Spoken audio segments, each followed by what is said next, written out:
Good morning, everyone, and happy Saturday. How's everyone doing out there? Good Good morning. morning. Happy Wonderful. Saturday. All right. Well, it is actually the last day of the month.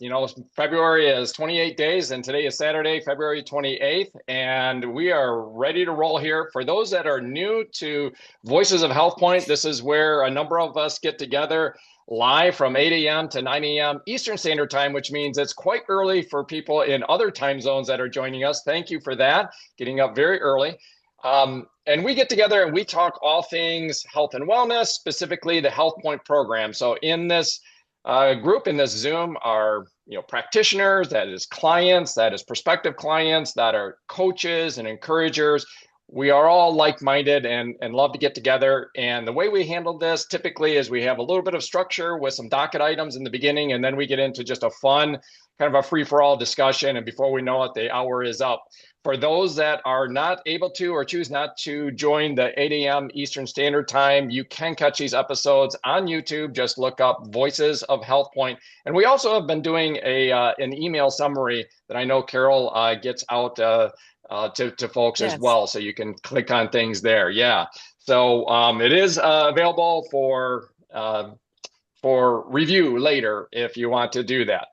But we'll get going on our docket items. And before I do so, I'm going to do a mute all here. So I just do that. And a reminder to everyone that when you do go to speak, after I'm done here, you'll just need to unmute yourself. And we do that just because, it's very easy to have a hot mic, where somebody is maybe talking and suddenly there's some loud noise in the background and it's kind of disruptive. So we just do a mute all. All right, guys, let's get rolling here. First, I want to say that the content shared here is for informational and educational purposes only. It is not intended as medical advice, diagnosis, or treatment. Always consult your healthcare provider before making any changes to your health routine. Our discussions draw on wellness concepts similar to those found in the HealthPointe methodology, which we hold in high regard. The ideas presented are independently developed and do not represent or speak on behalf of the HealthPointe brand. Okay, my docket item is called Adult Neuroplasticity and the Biology of Learning. Many adults believe that the brain's wiring is already complete. We repeat phrases like, "You can't teach an old dog new tricks," as if they reflect biological truth. There is a quiet assumption that after a certain age, the circuitry is set. There is a reason that belief feels intuitive. In childhood, learning appears almost effortless. Children learn to walk, to run, to balance on a bike, to catch a ball, to speak in full sentences, to read, to coordinate fine motor skills.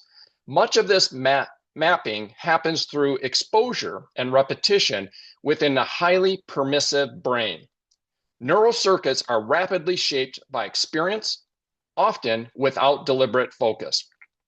By early adulthood, those sensory and motor maps in the cortex are largely established. The brain has organized movement patterns, language systems, emotional responses, and habitual behaviors into efficient networks. Those networks are stable, but they are not fixed. And that distinction matters. Stability means the circuits are efficient and resistant to change. Fixed would mean they are permanent. Modern neuroscience makes it clear that they are not permanent. They simply require a specific kind of activation to shift. Childhood plasticity is broad and permissive. Adult plasticity is narrower and gated. It requires three things. Number one, alertness. Number two, focus. And number three, incremental effort. The door to rewiring is still there. It simply does not swing open automatically. Research discussed by neuroscientist Dr. Andrew Huberman highlights two neurochemical systems that are central to this process. The first is norepinephrine. Released from the locus coeruleus, it increases alertness. Without sufficient alertness, plasticity does not initiate. The second is acetylcholine. This is released from a region called the nucleus basalis. Acetylcholine functions like a spotlight. It marks specific neural circuits that are there for modification. When acetylcholine is present in the cortex at the right moment, the opportunity for plasticity increases significantly. In laboratory experiments conducted by neuroscientist Michael Merzenich and colleagues, direct stimulation of the nucleus basalis during exposure to specific tone caused the auditory cortex to reorganize rapidly around that tone. When acetylcholine release was not paired with the stimulus, the same exposure produced far less change. The chemistry mattered. Okay, so that was kind of a mouthful. What are they talking about? They're talking about probably mouse models where they would do a direct stimulation of the brain paired with a tone. We've heard like Pavlov's dog, where they create a tone. And if that stimulus was there in presumably mice, the learning, the new circuitry occurred significantly more than if that stimulus to that brain was not there during that tone, during that new learning. Okay, just wanted to kind of unpack that that probably mouse model. Now, human studies reinforce this principle. For example, in stroke rehabilitation research, pairing targeted physical therapy with vagus nerve stimulation has resulted in faster and more robust motor recovery compared to therapy alone. The mechanism appears to involve increased acetylcholine availability during focused motor practice. The result is enhanced cortical remapping, so enhanced learning, neuroplasticity. So the conclusion is clear. Acetylcholine is key for plasticity. It is key for learning as an adult. There are technological and pharmacological ways to influence this system. Deep brain stimulation, so we were talking about earlier, probably with the mice, deep brain stimulation can directly activate the nucleus basalis. Think drill in the brain, drill in the skull, insert a probe down into the brain. That's what that's talking about. So one way is through deep brain stimulation. Also, certain compounds can increase acetylcholine availability. Nicotine can enhance acetylcholine activity, though it carries clear risk, including habit formation and cardiovascular strain. These approaches exist, but they are not a practical path for most people. There is a more accessible lever. What is that? Movement. Movement, movement, movement. The vagus nerve is often discussed with the context of calming practices such as meditation and breathwork. Those practices support parasympathetic tone and recovery, and that is valuable. But in the context of neuroplasticity, the pathway is different. Stimulating but non-exhaustive exercise activates ascending signals that increase both norepinephrine and acetylcholine in the brain. Alertness rises, focus sharpens, which means the gate to plasticity opens. This is not exercise to collapse. It is not training to failure.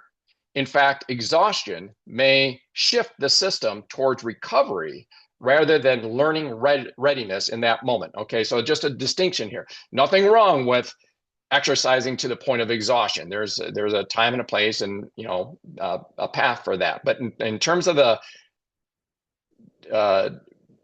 enhancing the environment, the learning environment, enhancing neuroplasticity, doing that type of exercise or workout to collapse it leads to a fatigue and a need for recovery, not a lighter level exercise that leads to just the alertness and focus.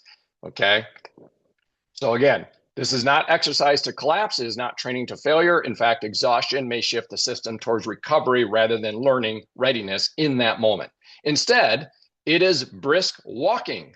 It is moderate intervals. It is movement that elevates heart rate and energy without draining them. Now, of course, let's consider what happens within our HealthPointe community. A client, a practitioner, goes for a brisk 5,000 step walk. During that walk, They listen to one of our 89 daily audios in the HealthPointe app, or they engage with content in the broader Network 21 audio library, or maybe they're participating in a live walk and talk session like this morning.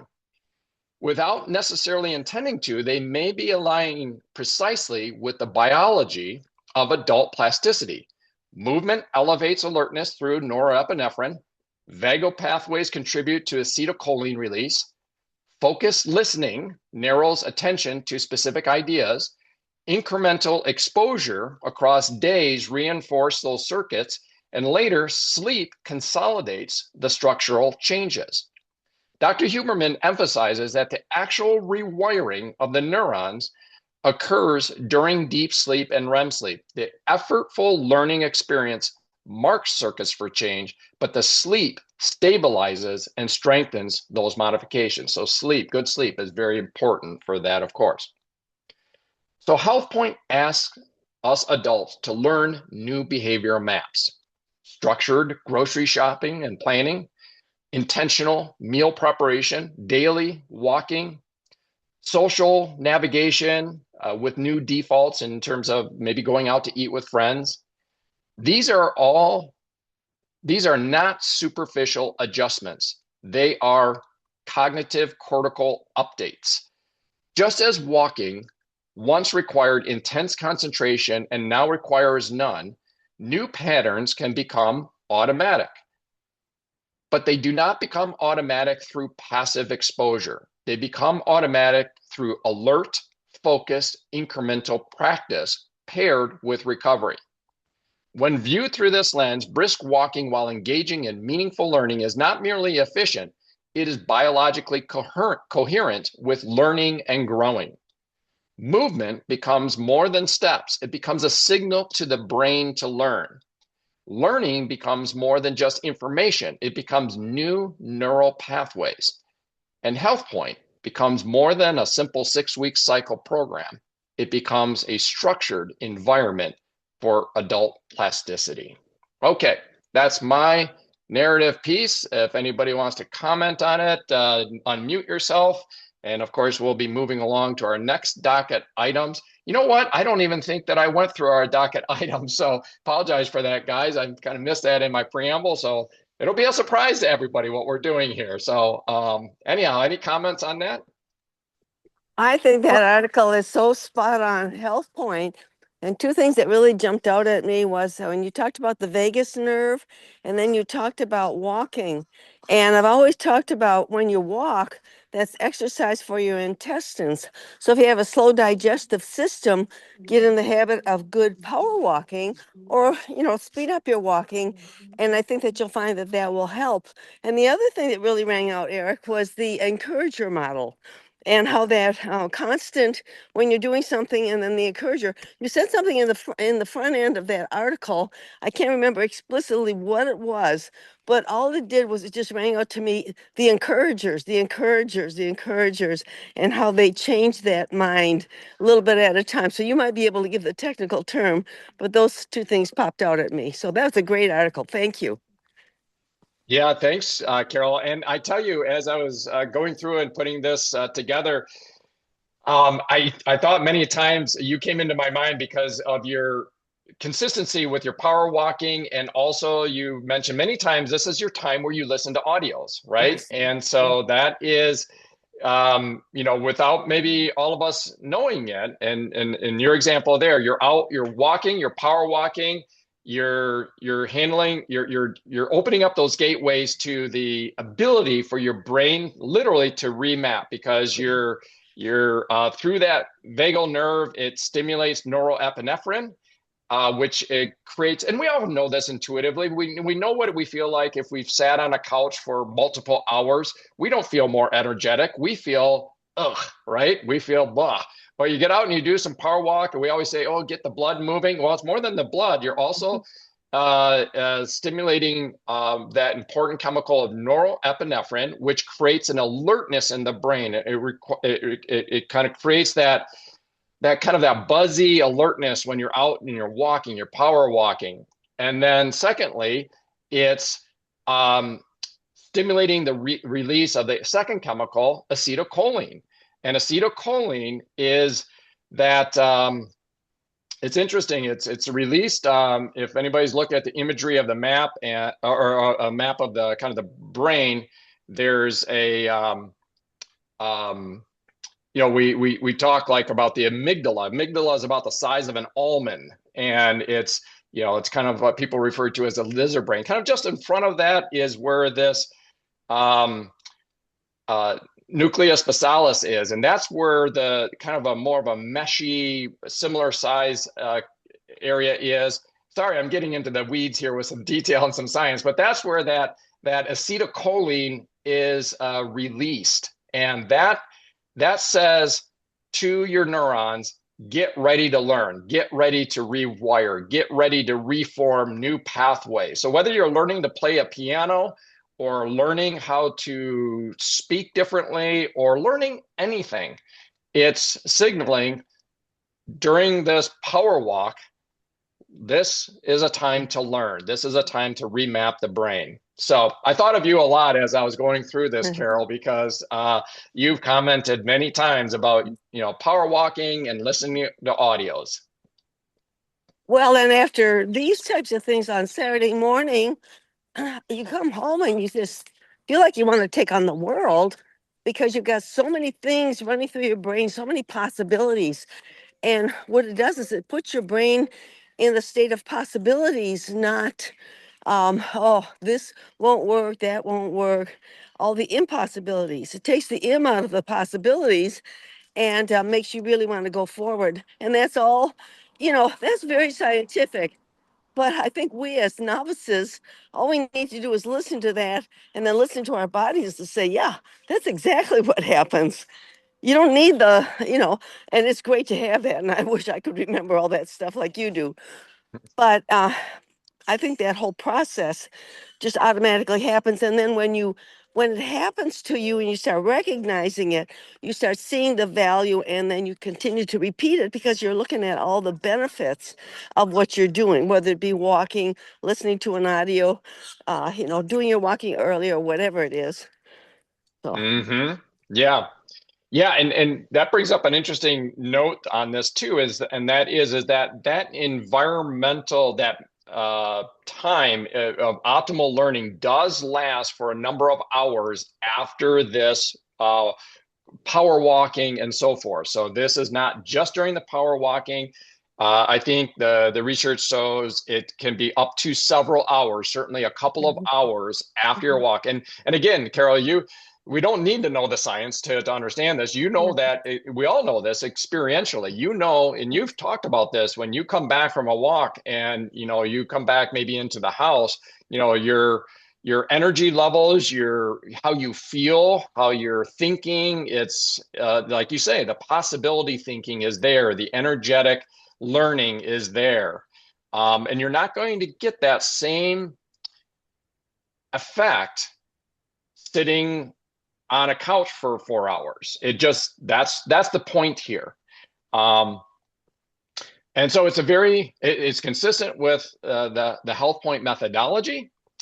Walking is a lot better than drilling into the head and putting a probe in your brain and stimulating. But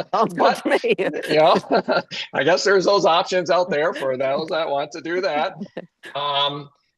There's pharmacological things, nicotine and stuff like that. But again, with the caveat that has its own inherent risk and stuff like that. So yeah, you get the walking in and you are setting up the optimal brain chemistry for adult learning. And don't we all love to learn and grow, right? So yeah. I wonder if how this, I know that's all about adults, but I wonder where the line is for in terms of age wise, because as you were doing that, I'm thinking how many times I would argue, that with not argue, but speak up at school to say, we can't keep these kids with their butts in chairs all day. No wonder they don't learn. Even the math teachers used to tell me, please don't give this guy first hour algebra.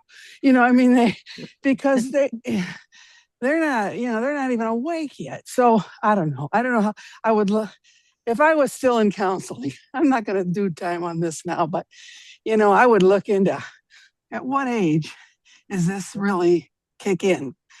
I would guess we always said in middle school, not much happens from the neck up when everything's happening from the neck down. So I don't know. I don't know how it fits in, but I found it very interesting and wished I could call up all my colleagues and say, aha. So anyway, that's Yeah. As a fellow educator, I agree 100%. 50 years ago, when I taught second grade, I taught for 2 hours. They went ahead recess. I taught for an hour and a half. They had lunch and recess. They came in.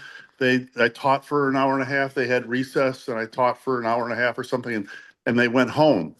And somewhere along the line, the educational elites decided that academics was extremely important, and all that was foolish.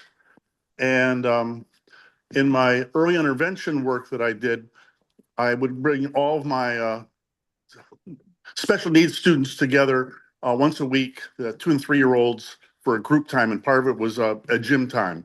My speech therapist came in always to join us during the gym time because she knew that was the best time to work with children in order to activate and then help their speech. So anyways, 100% agree. Need to move these kids. Our young people today have a problem with being on their butts way too much. Boy, I love that, both Laurel and David, and coming from just real life, and careers where you saw this, firsthand. And wow. I took my granddaughter to elementary school. I intentionally parked 1 to 1.5 blocks away so we walked to the school so that we'd have time to talk positive, sing a little positivity, but also most importantly for her to move her body for 1.5 blocks before she has to sit all day. Wow. Brilliant. 100% agree. Yeah. Brilliant and doable, parking further away, walking with her. Wow. Really, really great stuff. Well, we can circle back to this and likely will, but let me hit on some the other docket items while I tee up Steve. And I'll also note that we've got dozens of people in here. For those that are new, you do not need permission to speak. If you want to be formal about it and press the raise your hand button, I'll notice it and I'll call on you. But also just know that whether you're first time in Voices of HealthPointe or 50th time, just unmute and talk if you have any comments. We'd love to get the tapestry, the variety of comments and perspectives and so forth. And I know we've mentioned that before, but it bears re-mentioning from time to time because I know what it's like to kind of come into environments, Zoom environments. You maybe by default assume that you're just supposed to observe, and that's fine if there's no obligation to speak up, but just know that you're welcome to comment here no matter what stage of the game that you're in this. But I will make note on something I failed to mention earlier, and that is our docket items. We're going to have Steve Beber coming up actually next on a docket item on something we spoke about last week, and that was the Yuka app, whether you call it Yuka or Yuka app, and we'll call it part two, or the rest of the story. So he's going to pick up on that. And then we have Laurel. And Laurel, I'm just going to go have fun with you and throw you under the bus and say, Laurel's going to get all woo-woo with us here. No, I'm kidding. That's my specialty. Yeah. No, we love woo-woo. My husband. Woo-woo is, I'm always out in left field somewhere.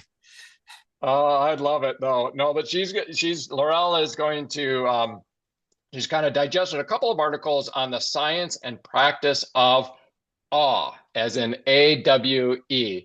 So we are looking forward to that. But Steve, if you're available, I'd like to tee you up for your docket item next, if you're available. I am here. So all right. Good morning. Great. Good morning. Beautiful day wherever, at least where I am. It's a beautiful sunshiny day. And I'm going to piggyback on what you were just talking about, Laurel and David and whatnot, because I'm a former educator in public schools also. And one of the things that I taught was in the area of physical education and fitness. And, unfortunately, people in our discipline, education overall, many have a 1950s mindset of, oh, they just go and play games. They just throw balls out. And that's so far from the truth, the way things are now. There are a number of seminars that, I went to while serving as a teacher. And one of them was up at Michigan State. And we talked about and looked at the things relating to what your docket item was, Eric, and the importance of activity as far as stimulating brain neurons and blood flow to the brain and clarity of thinking and focus. And unfortunately, a lot of our colleagues kind of thought as physical education as a necessary evil. We need to give them time to blow off steam, but we need more math and science, and we need more computer skills. And okay, well, that's all well and good, but there's a good synergism between physical activity, as we were just talking about, and focus and clarity of thinking and concentration, all those things. So that was a battle we were constantly fighting, is trying to get people to realize the importance of simple things, running, look at all the people that won't run or walk now, or just a different hand-eye coordination movements. And I mean, I could go on, but I won't. But yeah, that's important. Anyhow, the app, well, I've had that thing for some time because a guy at church was raving about it, and I had it, but I never did anything with it. And so then when I heard, our discussion last week about the app, I thought, I might as well start messing with it. And I did. And, I looked at some things and that we have around the house.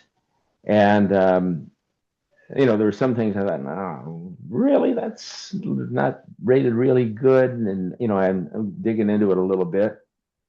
But most of the stuff I thought, well, that's pretty good to know, the ratings on that.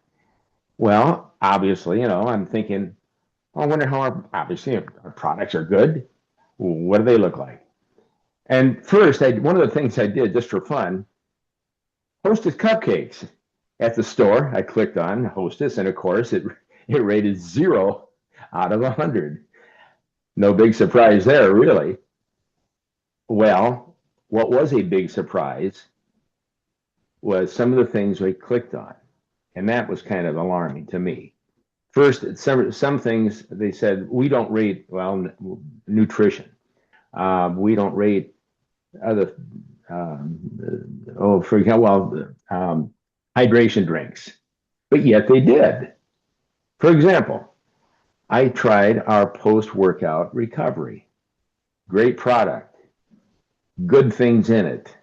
Acerola cherry juice to lower the inflammation and get rid of the lactic acid in the body, and help with the joints, and and it didn't rate any better than a Hostess cupcake. And I'm thinking, wait a minute, give me a break. That's 0 out of 100. And then I tried it. I had an old jar of muscle multiplier from a couple of years ago. I mean, it was empty, but I had one sitting around. I did that one. And they came up with a picture of the first muscle multiplier jar that came out. And there was a strange barcode attached to, like it was pasted on, it was glued on it. I'm thinking, where did they get that? That was not from the corporation. That barcode that's weird, that's different. And then I tried a new muscle multiplier. And then they said, we don't rate hydration drinks. Well, I'm thinking, well, why'd you do the post-workout recovery? And, then I tried a few other things. And, I'm looking at them right now, for example. I tried the bars and our wellness bar. Great bar. We know the quality of things Nutrilite puts out. Well, that was rated kind of poor, 39 out of 100. Then I looked at the sports protein bars, and both of those they rated bad. I'm thinking, you've got to be kidding. And simple little things like, they suggested that it was too fatty or too caloric. And there's some generalities that started being a little bit alarming to me. And the chocolate peanut butter protein bar, bad, 18 out of 100. I'm thinking, give me a break. So one of the, let's see, where's the other? Of course, they did not have high ratings on energy drinks. But here's the kicker. We all know how good perfect water is. It's 15 times filtered. A UV light is used to destroy the microorganisms in that. Its pH is more alkaline, which is good. There's trace electrolytes. And all they did with this was rate it, they rated it good, but they only rated it 71 out of 100. And I'm thinking, give me a break. And so I thought, well, who are these people? Who came up with this? And what is their research? What is their, what are the credentials behind everything? And so I started digging into it a little bit. All right, so they cite research on things, but one of the things Dr. Chet, who is here in Michigan, over in Grand Rapids, and many of you are familiar with Dr. Chet and his research, and he's worked with Nutrilite, and he does great research. Anyhow, one of the things he has taught me that anytime they talk about rats or mice, well, that's good. There are some similarities, but people are not mice. And so the same things are, it puts us in the same ballpark, but it doesn't put us in the same seat, if I can put it that way. And so many of the things were rat or mice studies. Another thing he has talked about, and we've discussed, was that what was the agenda of the people or persons running the study? What are they trying to prove that they are adjusting to meet their own needs? How good of study was done? Was it a thorough study, or was it a poor study? And so all of these things started popping in my mind, and looking at the suggestions on the critique of some of the different products. A lot of language that says may do this, could do that. Nothing definitive in many areas. And one of the things like perfect water. All right, so everything was green, but it said no risky additive. And so I thought, well, what do they have in there? Well, they have in potassium chloride, and they list it as a anti-caking agent. Well, we're not exactly worried about the perfect water caking up and being thick, but the potassium is in there is one of the electrolytes. And so, I know probably the intention, one of the co-founders in an email, said they want to make the world a better place. Great. I'm all for that. But the information they put out may not be as accurate as they think it may be or it should be, because we know the quality of our products. They are not going to put out things that are detrimental. And especially if things have been passed with NSF certification. I mean, you don't give that to a company that's, uh, doing what would I say, haphazard things. And so, the app, okay, yeah, it probably gives you a thumbnail of how good some products are. But then on the other hand, I'm thinking, if we start promoting that app to clients, thinking we're trying to help them be healthier, and they start looking at some of our product that is not doing what we know it does, or saying it doesn't do what we know it does, um, we could be pushing clients away from our business because I'm not sure that the app is something that, well, I know I'm not going to be promoting it to clients because I see the question marks that it's created in me, and wondering what the validity of some of the studies are, or the validity of the people that are part of that staff. Now they've got 17 staff members, and I have not dug in to see what their credentials are yet. But the thought came to me that if we start promoting that and telling our clients, start using this because it's going to help you determine what's healthy, and we could be pushing clients away from us because all of a sudden they may stop using things and may not tell us. That's a big question mark sometimes. I'll give a client some samples on things, and they'll say, "Oh, yeah, I really liked it," and we might set them up with a client number and talk about how easy the app is and so on, and then they never buy something. And you don't necessarily want to say, "Well, why didn't you buy anything?" You don't want to be forward, but are they looking at things that aren't 100% accurate? That's what came to my mind. And I think there are other ways we can get people to realize um, the quality and the validity of products we use, and things that are out there that we know about from HealthPointe that are really good for them to have a healthier lifestyle. But I'm not so sure the app is the answer. At least it is not for us. And I don't want to be chasing clients away because they got misinformation from an app that might not be giving a good story. So that's where that took me and my thoughts on that. And I just thought I'd pass that on. Use it as you see fit, but it might be detrimental to our business in some ways.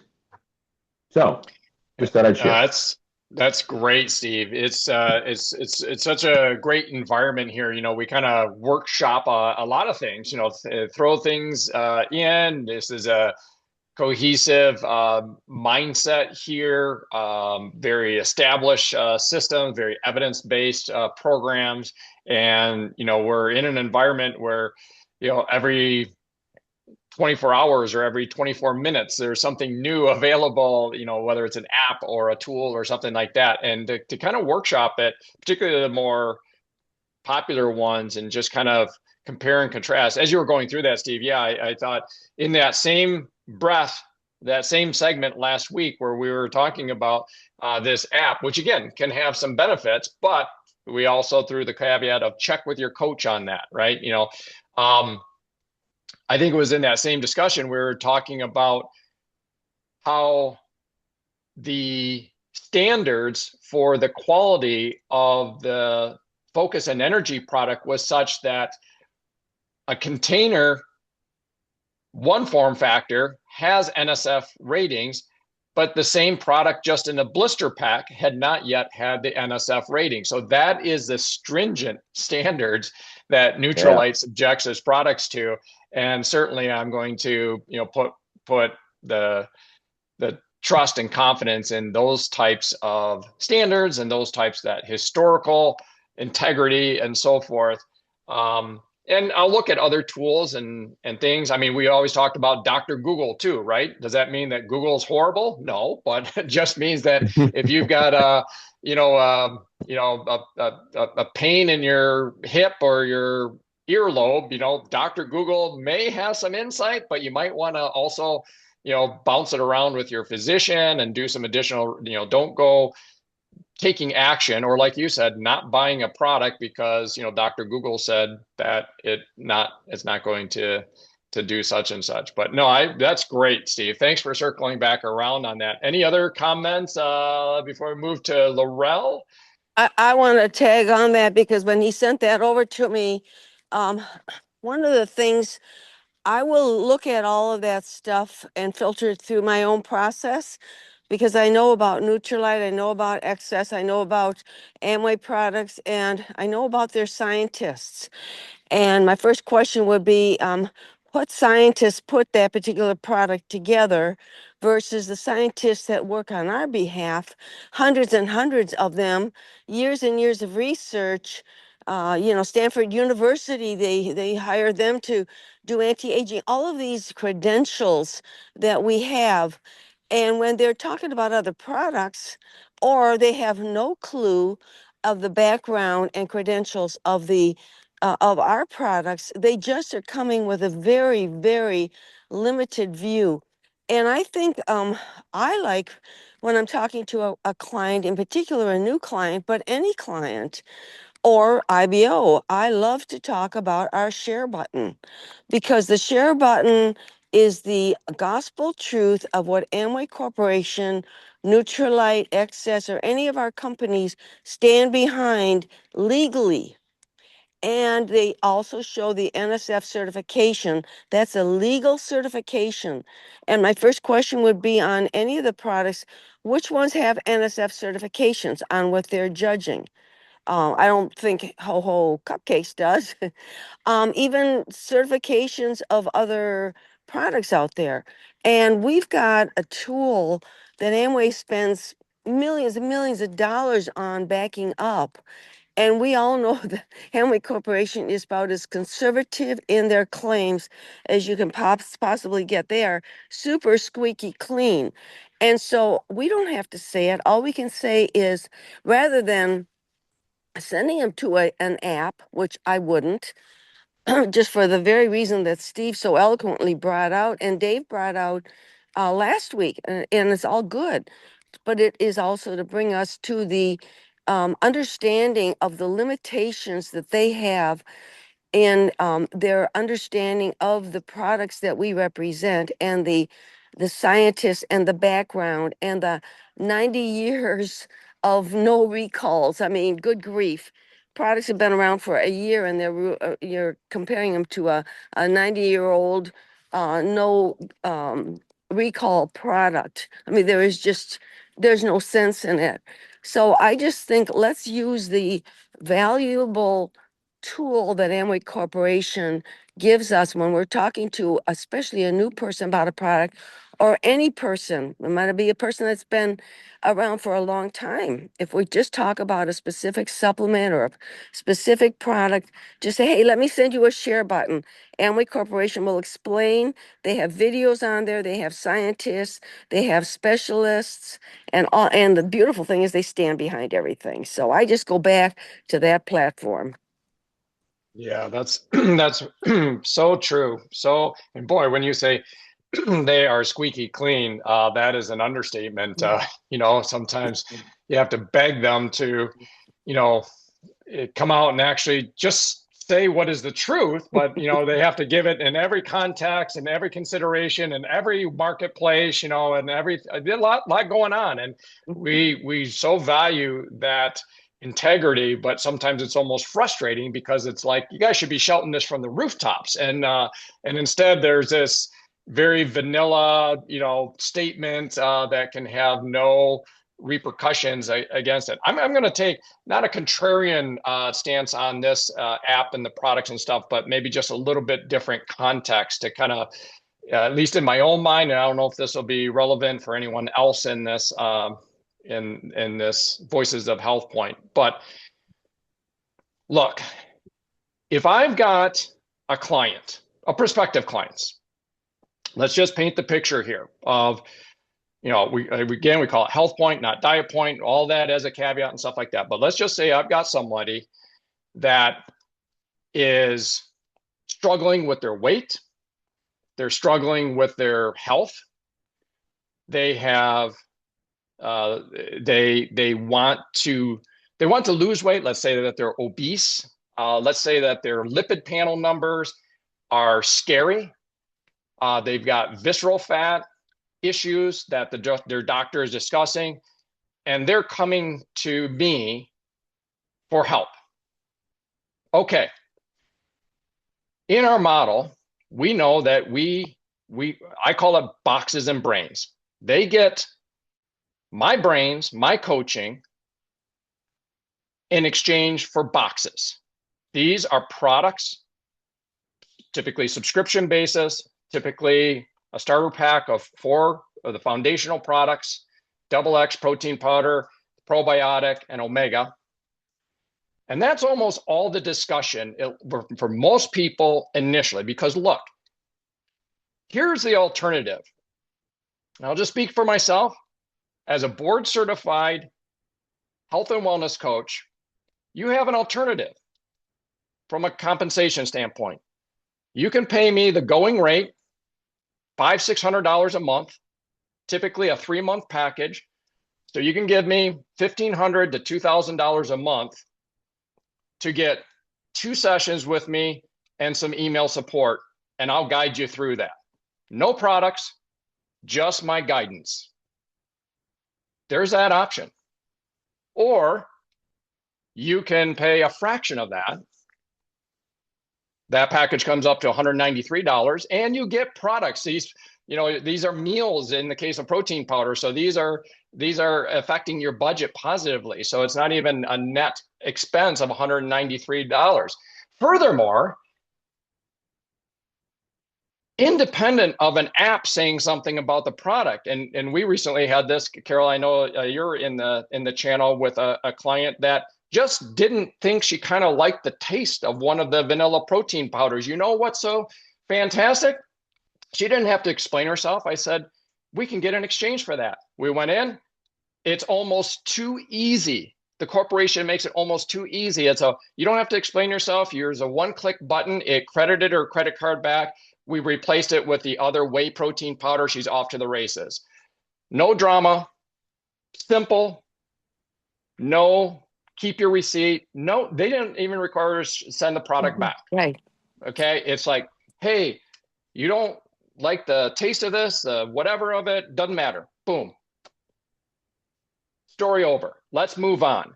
Let's help you improve your metabolic health. Let's continue with these products. We'll get educated on them as we go, and you'll learn more and have an appreciation perhaps as things move along, and you're getting this through the audios and you're getting this through these types of discussions. But my point is that what's the alternative?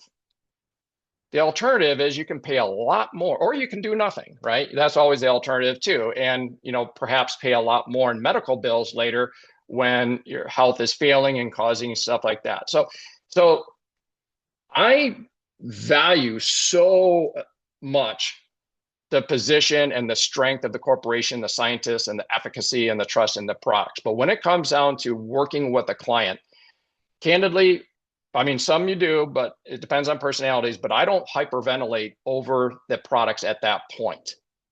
They want the result. I can help them if they want to lose 50 pounds. I've got a clear path to help them do that. And they're going to be doing the work. And along with that work, every month, they're going to get these very phenomenal products.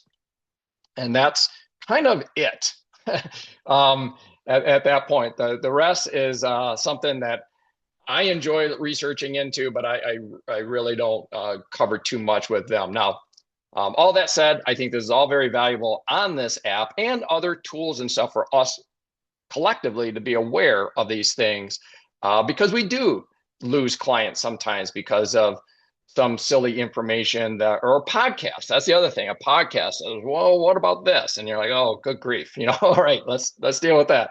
So anyhow, that's my perspective, my commentary on that. Laurel, are you near a bench or something you said earlier where you can kind of dive in on your, and you are muted. Yeah, there you go. I'm walking in circles. I got rained on. I found shelter. Then it stopped raining. My paper was getting wet. So I've been walking in circles by the pickleball courts where there's nobody here in the tennis court. So I got a little platform for my phone. It works out great, as long as it doesn't rain on me.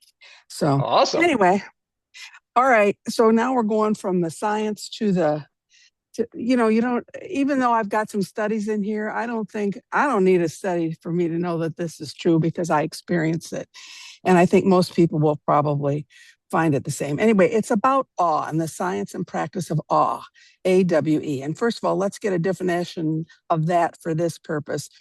Awe is an emotion elicited by experiences that challenge and expand our typical way of seeing the world. It involves sensing the presence of something greater than self, often vast and overwhelming, which alters our understanding of the world. So while associated with grand natural landscapes like the Grand Canyon or the majestic redwood forests, awe can also be found in quieter everyday moments. Some of the examples: the wind reminding us that it's here, the birds singing in the morning, trees swaying in the breeze, even the texture of a old leaf, and even the imperfections of chipped edge on a mug or something like that, or even your own tired eyes in the morning is a little bit of an awe. But the focus shift, what involves in awe is a focus shift. And awe shrinks the me and expands the awareness of we. It shifts our focus from preoccupation to outward attention, connecting us to the larger world. We stop being the center of the story and become part of a vast, imperfect, beautiful whole. So one of the study researchers from UC Berkeley said, even brief experiences of awe make people feel less entitled, more humble, aware of the strengths of others, and less stressed by the challenges of daily living. So then he goes into why awe matters, especially now in these times.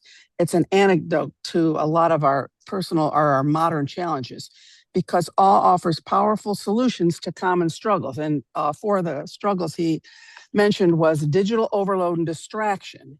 And good boy, we got a lot of that. All brings us back to the present moment, helps us zoom out from the constant digital noise, and it helps ground us into the physical world and reconnect us with, you know, what truly matters. Number two was stress and burnout. Awe is a simple, accessible tool. It helps reduce anxiety and physiological inflammation. It doesn't require expensive treatments or elaborate interventions, just your presence and your willingness. A third thing was social disconnection. Awe inherently fosters a sense of we and connects us to something larger. So it helps with the feelings of isolation that people are more commonly feeling in today's society. And four, impatience and busyness. And some of the studies show that awe literally helps us feel like we have more time and become less impatient because it expands our perception of time. So the science-backed benefits, physiological benefits, some of these I've mentioned, it directly reduces feelings of anxiety, boosts your happiness and well-being, increases joy. Two, it strengthens your connections with the larger world. Three, it reduces stress because you're less preoccupied with the daily stresses and negative moods. Four, cultivates empathy and cooperation with others. Five, it boosts creativity and curiosity and seeds scientific thought. And six, it improves life satisfaction because you're just enjoying things around you more, and overall life satisfaction increases. There are some physiological effects they found in the studies. For one, it calms your body.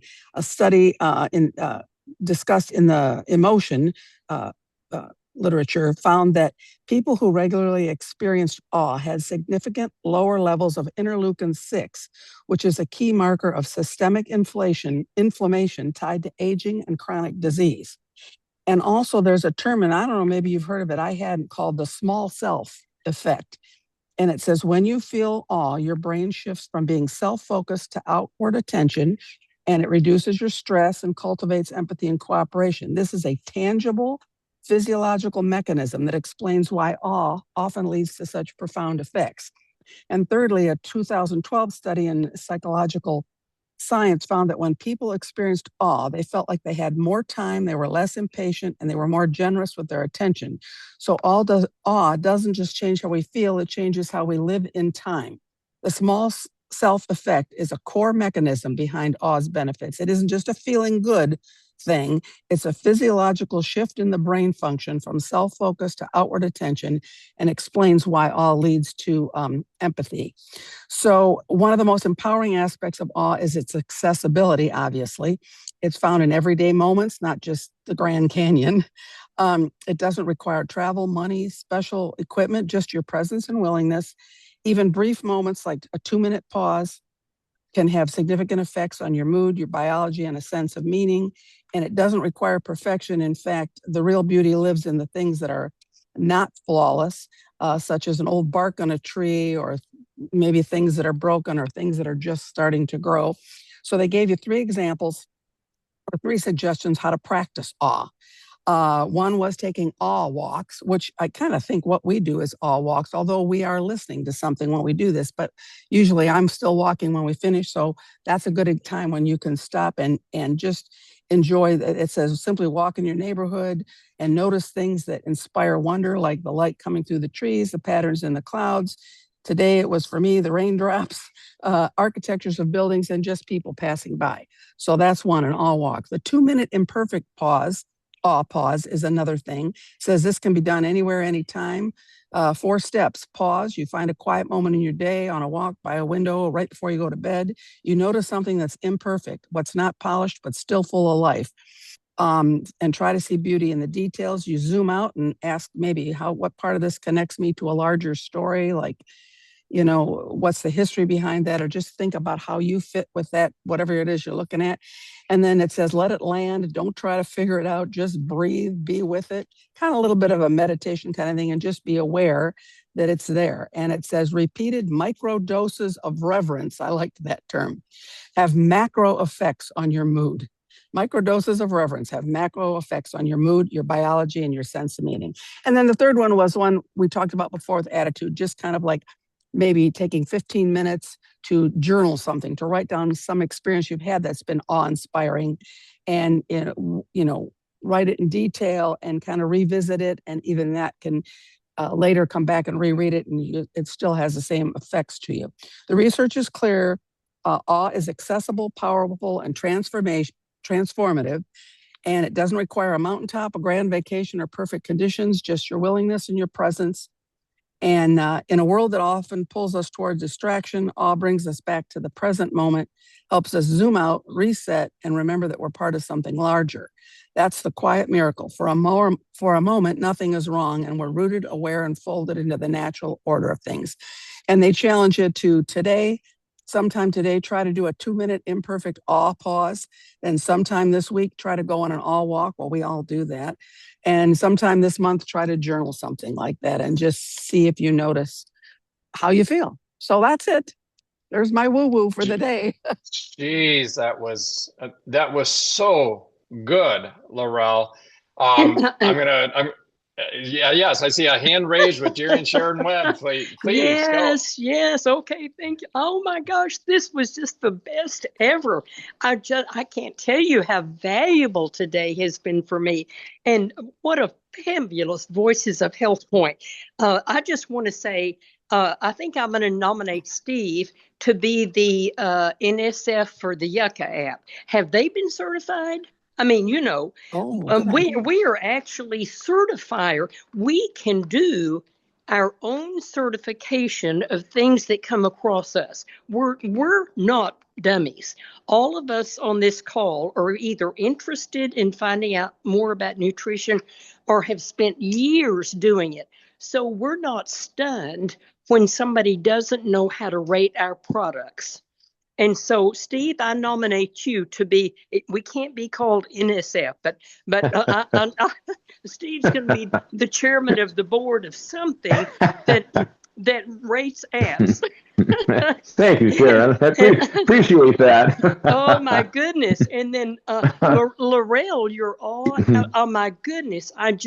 Jerry and I every morning at breakfast, we have a lot of squirrels in the trees behind us, and we wait for the tree. Now, Carol, you do power walking. I call it scampering. I want to scamper like that squirrel does. And I just so appreciate Carol coming in and saying, we know what our products are. We don't have to guess. We've got certification after certification behind us. And I just so appreciate all the knowledge that this brings out every week for us. A great thank you, Eric. Just a great. As a matter of fact, Jerry just said something yesterday about can an old dog learn new tricks? Because we're learning, we feel like we're learning so much. And so I appreciate you saying yes, we can. And we know we can. So this has been the most amazing Voices of HealthPointe. I want to thank all of you. And thank you, Sharon and Jerry. And, knowing that it's even earlier over there in Texas, so much value comes from you guys consistently through here. And yeah, I just would reiterate everything that Sharon says. And Laurel, and I'm not being silly here, listening and observing you go through your segment was an awe moment for me. Amen. Yeah, it was that feeling of I'm observing something here that is, for one, I just so appreciate it. Like you say, it's just it kind of shifts how you see yourself in the context of the bigger picture. And so it was an all moment for me. It was an all moment, not only for your specific segment, but maybe to what Sharon is addressing here, this community. It's an all moment, just this larger community. Of course, we're part of an even larger worldwide HealthPointe community. And it was really an all moment. But that said, I love the specifics on there, taking all walks. Emily and I kind of do that. I got to say, as you're going through that, we kind of focus on nature and kind of like, wow, isn't that amazing how, nature does that, and that bird knows to do that, and that squirrel needs to do that. But I like the 2-minute imperfect pause, I think is what it was called. I'm going to review through that a bit. And then I like the repeated one too, the repeated microdoses of reverence, that reverent, that beautiful feeling of just being in reverence of something and just having that repetition, those repeated moments of reverence. So yeah, not being silly. That was an awe moment for me as you were going through that. But this collectively, these episodes here are always an awe moment for me, candidly. And to just piggyback on what Sharon was saying, thank you so much. And we are, any final thoughts? Because we've done it again. And yes, Carol, for sure, Carol. It's a request, and this, I don't know how you guys do it, but you just feed right into our Monday nights. You just feed right into it. So my Monday night I had coined, and I was just going to put out a request, is non-scalable victories. And we want to kind of open it up. We're going to open the kimono, so to speak, on Monday night, and just leave the cameras open, leave the mutes open, unmute. I think we can do that. Maybe we need to have a little control there, and just ask people to give not just what they says on the scale, because some people have lost weight for a while, or some people are just losing weight, but aha moments, and the awe moments, all of that we talked about today is such a huge part of the HealthPointe system. And what we want to do is, everybody's different. Some person had a blouse that fit better. Another one went back 6 belt buckles. Whatever it is, blood work, simple things, simple things. We are not going to tell you what to say. We're just going to say, what was the blessing that you got from HealthPointe thus far, wherever you're on your walk, that maybe didn't show up on the scale. And if you want to show the scale, that's great too. But we just want everybody to give their awe moments. They're non-scalable victories on Monday night. So we need participation in this because this isn't like an hour-long thing that we can just all pop in at a time. We need to know kind of in advance so that we can keep it within that 30 minutes. But guys, if you would text me or email me, you or anybody in your group, and let me know what it is so I can get you on the docket. And then I can figure out what, based on how many people, how much time. Okay? Yes. Yeah, Sounds that's good. great. Great. And yeah, plays right into that Monday night. So that's Monday night at 8 p.m. Eastern Standard Time, 8 to 8:30. Carol runs a wonderful program and a tight ship. So get in there by 8 o'clock. If you're there at anything after 8:05, you're not able to come into the room because we don't want to disrupt in this example where people are giving their non-scale victories and talking and suddenly somebody comes in. So be there on time. Appreciate the heads up on that, Carol. If there's nothing else super notable, if there is, anybody chime in. Otherwise, believe it or not, guys, our next session, we're going to be into the month of March. And even in Michigan, I think that means warming temperatures. We won't say for sure that's what it's going to mean, but we'll see. But anyhow, guys, what a wonderful episode. So fun as always. And until next time, same place. Bye-bye. Bye. Bye. Thanks, Have a Eric. great Thanks, week. everybody. Bye. Thanks, guys. Bye-bye.